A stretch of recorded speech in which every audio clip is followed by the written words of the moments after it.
আসসালামু আলাইকুম। আপনারা কেমন আছেন? আল্লাহর কাছে আশা করি আপনারা ভালো আছেন। আলহামদুলিল্লাহ আমরা ভালো আছি। তা আজকে যে খাসির মাংস এই যে আনদিমু, মাংসটা এখন ধুয়ে নেই। আজকে খাসির মাংস পাক করি। পেঁয়াজ কাটি খাসির মাংসটা ধুয়ে নিই।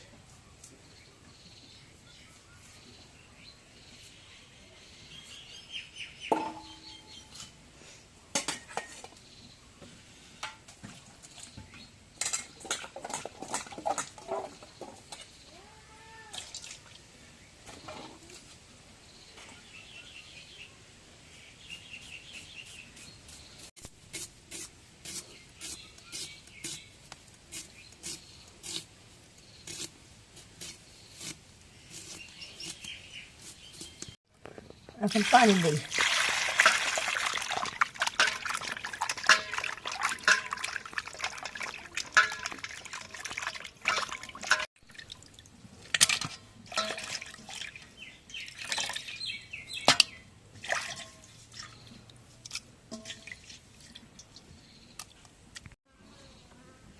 এখন চুলাতে আগুন ধরে দিই।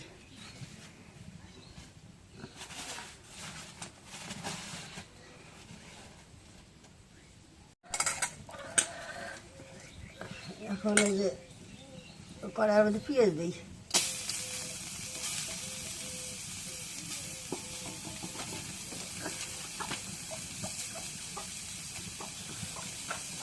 এখন তেল দিই।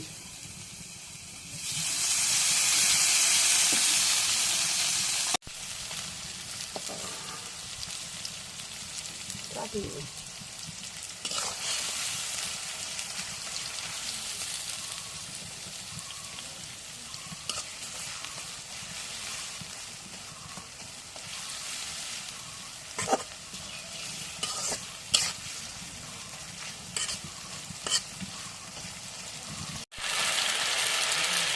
আসলে যে মরিচের গুঁড়ো পরিমাণ আছে দিই।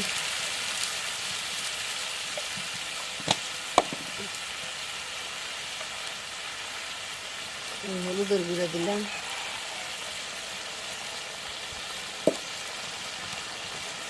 এখন এই যে আদা রসুন গরম মশলা সব কিছু বাটা দিই।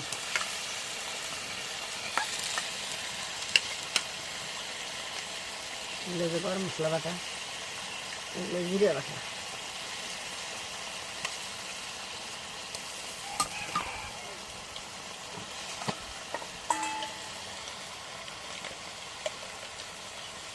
এখন লবণটা পরিমাণ মতো দিই। সব কিছু দেওয়া হয়েছে, এখন নাড়া দিই।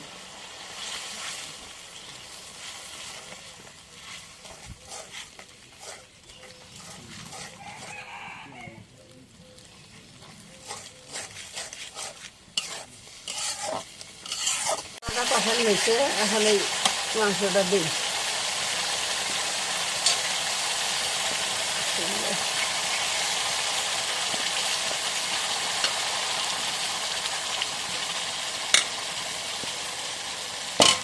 এখন নাড়া দিই।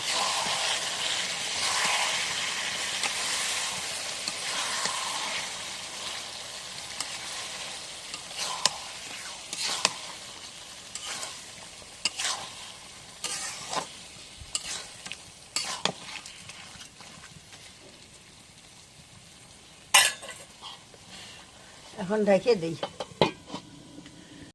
এই যে মাংসের মধ্যে দিব আলু ডলা কাটিয়ে দিই।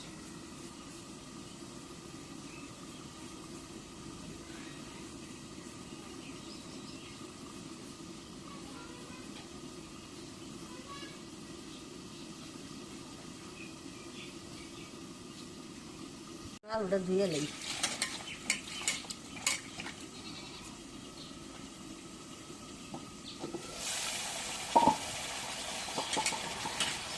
আলুটা ধুয়ে এই মাংসের মধ্যে দিয়ে কষানি করি।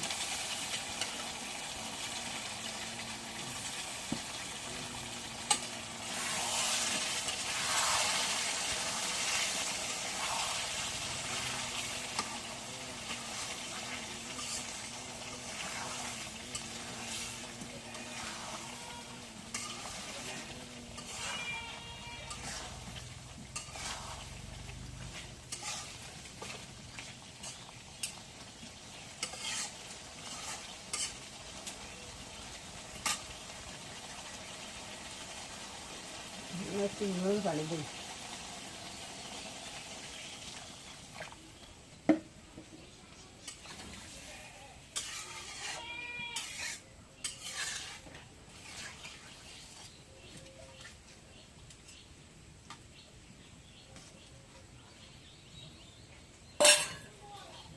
এখন ঢেকে দিই।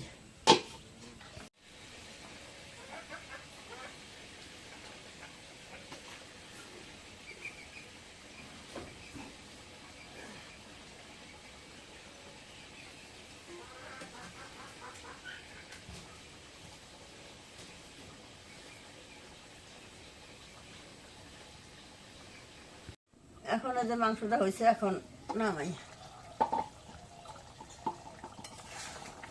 তরকারি রংটা সেই হলো।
তো আজকে এতটা রোদ নাই, কিন্তু যে পরিমাণ মানে ব্যবসা গরমে শরীর একদম ঘেমে শেষ। রোদ কিন্তু নাই বেশি, বেশি রোদ নাই, কিন্তু ইয়েটা বেশি, আপনার গরমটা বেশি, অতিরিক্ত গরম।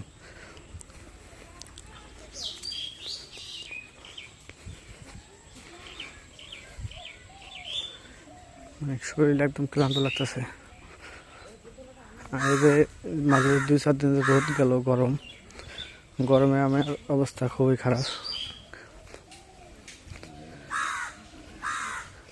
2 দিন বাদ দিয়ে আগামীকাল আমি খাবার খাইছি।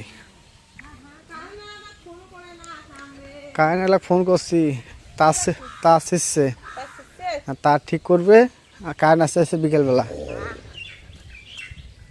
ফোন পে আমি না করি, যদি কারেন্টের সমস্যা হলে আমি ফোন দেবই।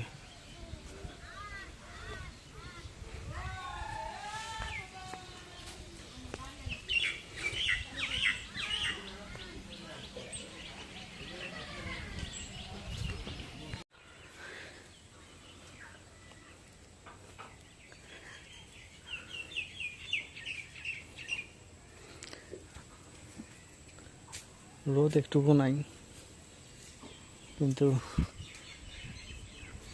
গরমের অবস্থা খারাপ হয়ে যাচ্ছে। গরমে খাওয়া দাওয়া ভালো লাগে না, কিচ্ছু না।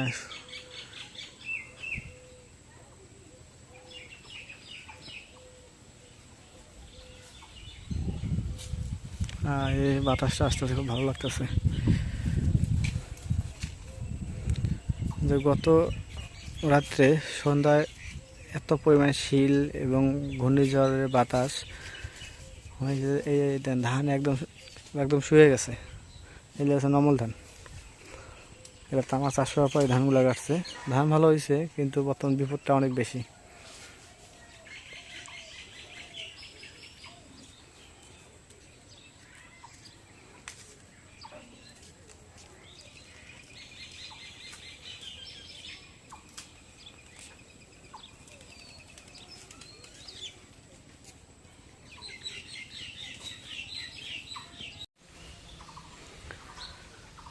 তো আমাদের গ্রামও অনেকটাই উন্নত হয়ে গেছে।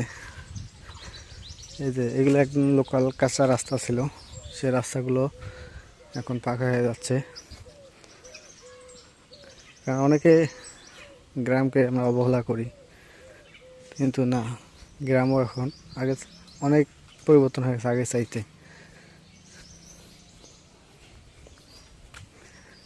আমরা যখন এই জায়গায় বাড়ি করলাম, এই জায়গায় ছিল অবহেলিত এলাকা এগুলো।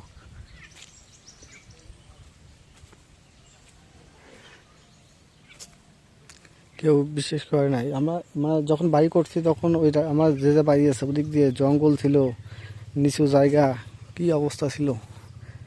আর ইদানিং একদম বাড়ি দিয়ে ভরপুর হয়ে গেছে, রাস্তাঘাট একদম এই যে পাকা হয়ে যাচ্ছে। এগুলো চিন্তাও করা যায় নাই যে এই রাস্তাগুলো একসময় পাকা হবে, সেটা এখন বাস্তব প্রমাণ এটা।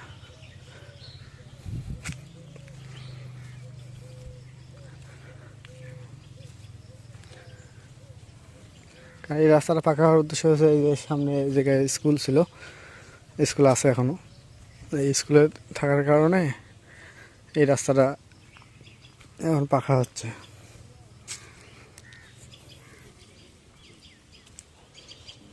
আর রাস্তাটা পাকা না হলে যখন যে বর্ষাকাল আসে, বর্ষাকালে এই রাস্তাগুলো এতটা দুর্ভোগ হয়, এই দিকে চলাচল করা একদম অসম্ভব হয়ে দাঁড়ায়।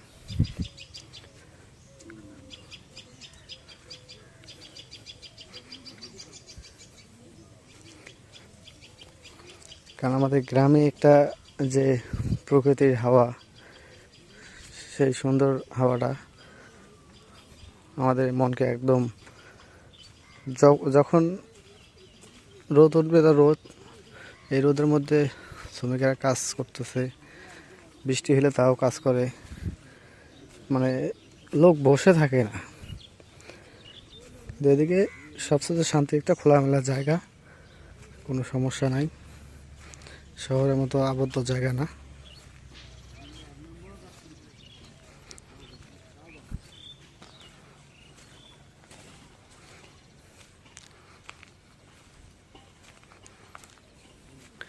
তো ঠিক আছে, আজকে ব্লগটা এই শেষ করব। তো যদি ব্লগটা ভালো লেগে থাকে অবশ্যই একটা লাইক, কমেন্ট, শেয়ার এবং সাবস্ক্রাইব করে দেবেন। এবং পরিশেষে আপনাদের সবাইকে অসংখ্য অসংখ্য ধন্যবাদ জানিয়ে আজকের মতো এই জায়গায় বিদায় নিচ্ছি। আল্লাহ হাফেজ।